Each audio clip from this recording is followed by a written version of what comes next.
Hello, everyone, and welcome to the Cup of Pie Artist Spotlight, where we celebrate creativity, passion, and the incredible talent within our artistic community. I'm Stephanie, and today's episode we are talking with Isai. You may recognize her work from the UCF art and local art markets. She is a talented crochet artist that makes cute, intricate plushies and keychains and wearables. Stay tuned as we dive into their inspirations, techniques, and the heart behind every stitch. So sit back, get inspired, and don't forget to like, comment, and subscribe to see more artists featured right here on the Cup of Pie channel. Let's get into it. How did you first learn to crochet? I actually, back in elementary school, I did this arts and craft class that introduced me to a lot of like fabric and yarn arts and hobbies. And one of those things was crochet. Um, but I didn't really pick it up until about my junior year of high school when I was bedridden from wisdom teeth removal and decided, you know what, let's pull out the old arts and crafts box and just try a new hobby. Um, from there, it like really took off. I found a love for crochet and yeah, it was really nice.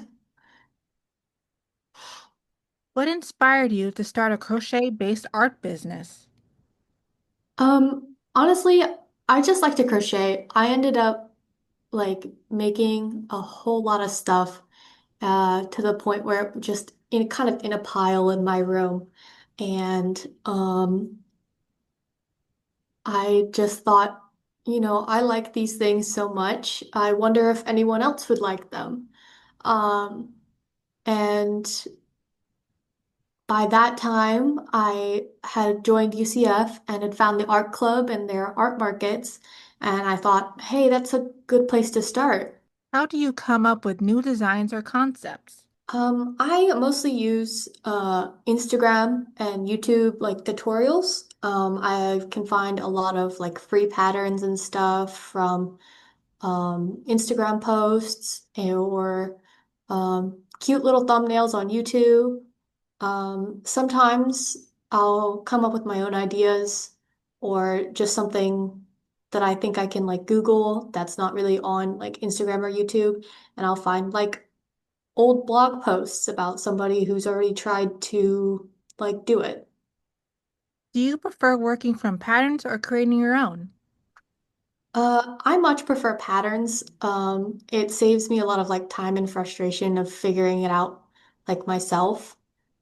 Using a pattern ensures that the product has been like tested and can be repeated and has a consistent result. What materials or tools are essential in your creative process? Honestly, as long as I have yarn, the right size crochet hook, and a yarn needle, I am good to go. I would crochet anything that comes to mind as long as I have like yarn, crochet hook, yarn needle, um, or just feel particularly inspired or have seen like a cute, I don't know, reel of something crochet. What were some of the biggest challenges in turning your craft into a business? One of the biggest problems I had was finding the right place to start selling. A lot of these local markets have vendor fees around like I want to say like 70 to like even $100 depending on where you look. And I was nervous about like, oh, this is just a hobby.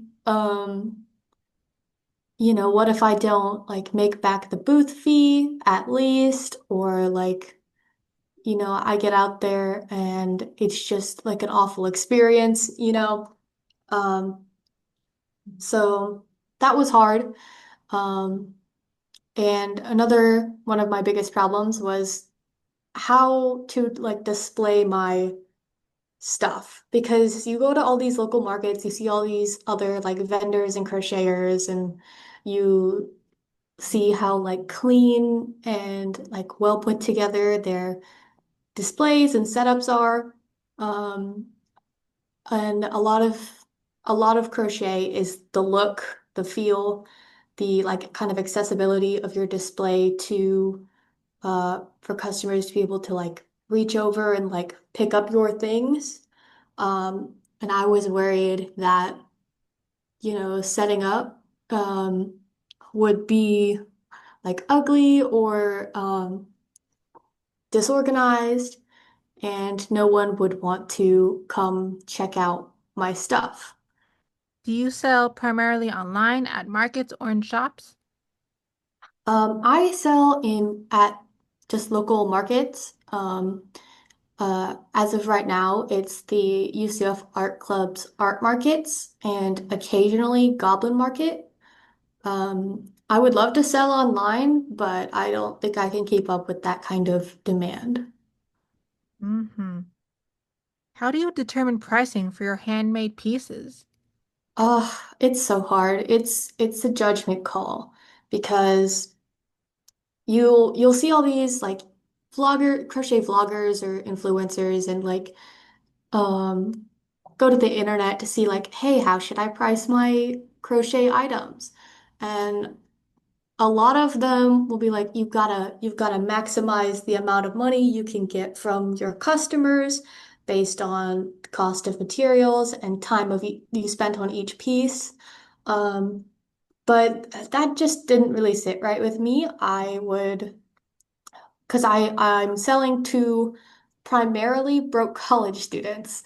And so I wanted my pricings to be a little bit lower, just because I understand that we're all out here struggling. Uh,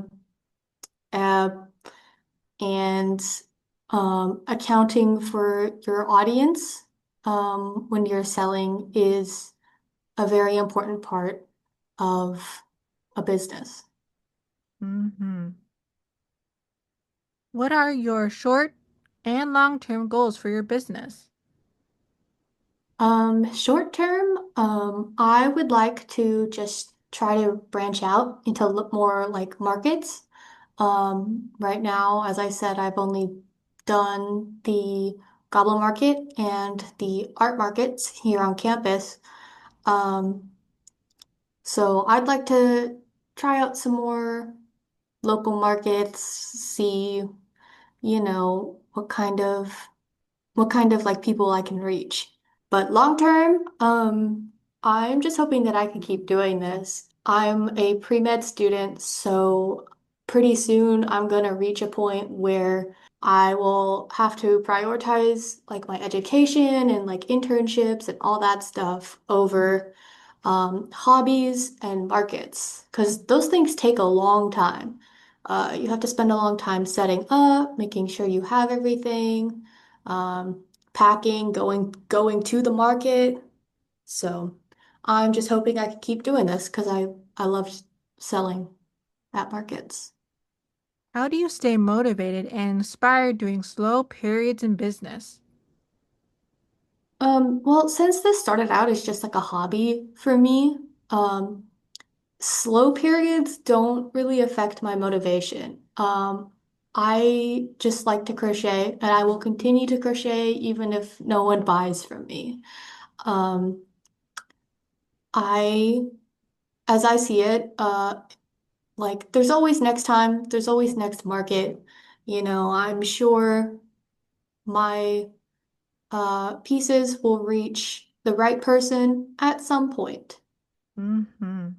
What strategies have worked best for your growing audience or sales? Um, I'm honestly not too sure. My sales have always been pretty consistent. Like sell and stuff is my Instagram, um, where I just post like my latest thing that I've made or hey, I'll be at this market. But yeah, I'm not too sure. That's okay. What advice would you give someone starting a handmade crochet business? I would say just go for it.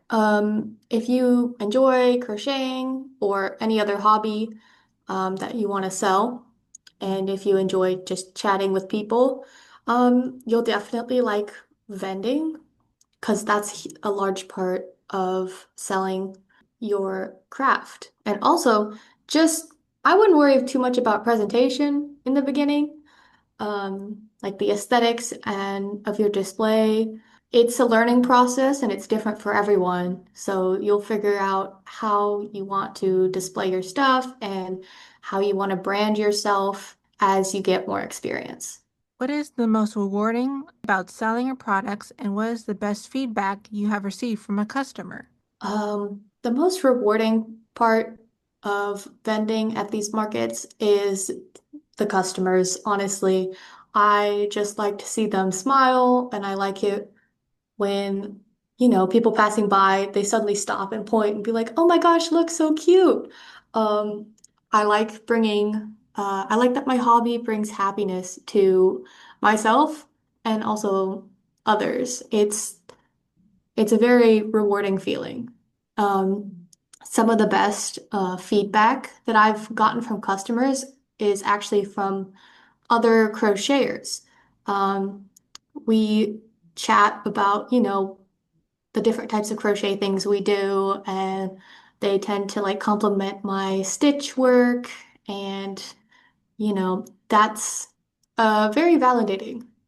Thanks for watching this episode of the Apple Pie Artist Spotlight. We hope you enjoyed getting to know Isai and her creative journey.